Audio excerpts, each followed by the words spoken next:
poser une dernière question avant qu'on demande l'addition? Alors fais vite parce que j'ai très envie de sortir d'ici et de te faire crier. N'inverse pas les rôles, mon chéri. C'est moi qui vais te faire crier.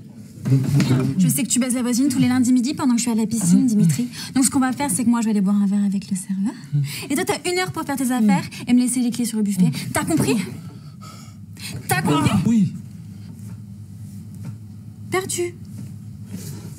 Ça va?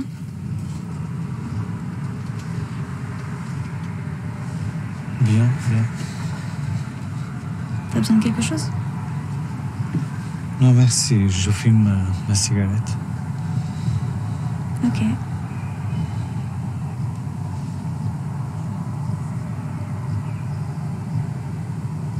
Tu sais, je me sens plus légère maintenant.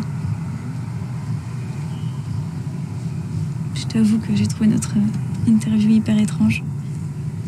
Et que j'ai eu un peu envie de partir au début. Non mais attends, pourquoi tu t'énerves? Il s'agit pas de toi. Si, au contraire. T'as un affront ambulant à toutes les femmes. Et je suis une femme. Je dis pas que je me pavane. J'ai pas enregistré beaucoup de plaintes. C'est normal, à la vitesse à laquelle tu disparais. Je crois qu'elles prennent leurs pieds. Hein. Et qu'est-ce que t'en sais? Comment ça, qu'est-ce que j'en sais? Je le sais. Parce qu'elle... Oui, parce qu'elle... Et comment tu sais qu'elle... Attends, qu'est-ce que tu racontes? Elle feindrait l'orgasme? Ton petit cœur de braise finira en cendres.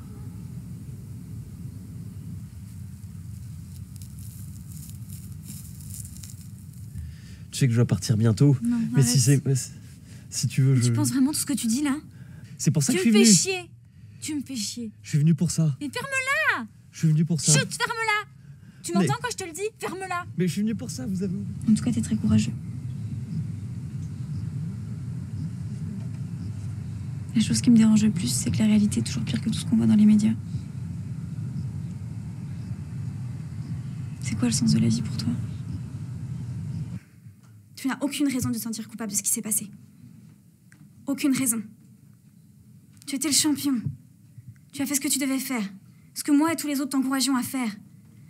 Et maintenant, tu prétends que les combats étaient truqués? Que tout était arrangé? Mais je te crois pas. Je te crois pas, mais c'est pas grave parce que c'est toi qui vis avec cette peur qui te dévore. La peur que tout le monde va essayer de te dépouiller. L'angoisse qu'on se souvienne de toi comme d'un lâche, la peur de ne plus être un homme. Mais tout ça, c'est faux. C'est faux, mais ça sert à rien que je te le dise. C'est toi qui dois la surmonter. C'est toi qui dois t'en débarrasser.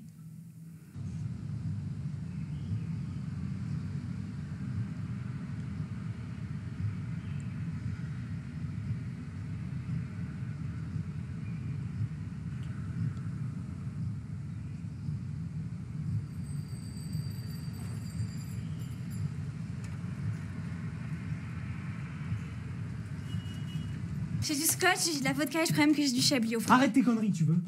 Arrête! Merde! Je sais pas ce que tu manigances, hein. Tu vas arrêter ce cirque une fois pour toutes, t'entends?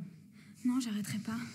Je vais continuer jusqu'à ce que tu acceptes tes responsabilités. Quelle responsabilité? Je suis enceinte, je vais avoir notre enfant. Alex, c'est toi qui as décidé de ça toute seule, pas moi. Je veux seulement faire partie de ta vie. Ah oui? Et c'est comme ça que tu t'y prends? En venant me relancer jusque chez moi? Mais qu'est-ce que tu voulais que je fasse d'autre? T'appelles pas, t'as changé de numéro de téléphone. Au milieu, ma génération. La génération Y. Née entre 1980 et 2000. Les jeunes adultes d'aujourd'hui. Les bébés baignés dans le numérique. Numérique qui nous a fait croire qu'on pouvait avoir la vie dont on rêvait. Génération critiquée, souvent incomprise. Une génération formatée, superficielle. On nous reproche d'être impatients, ambitieux, rêveurs, égocentriques, instables, en quête d'une vie idéalisée par les médias.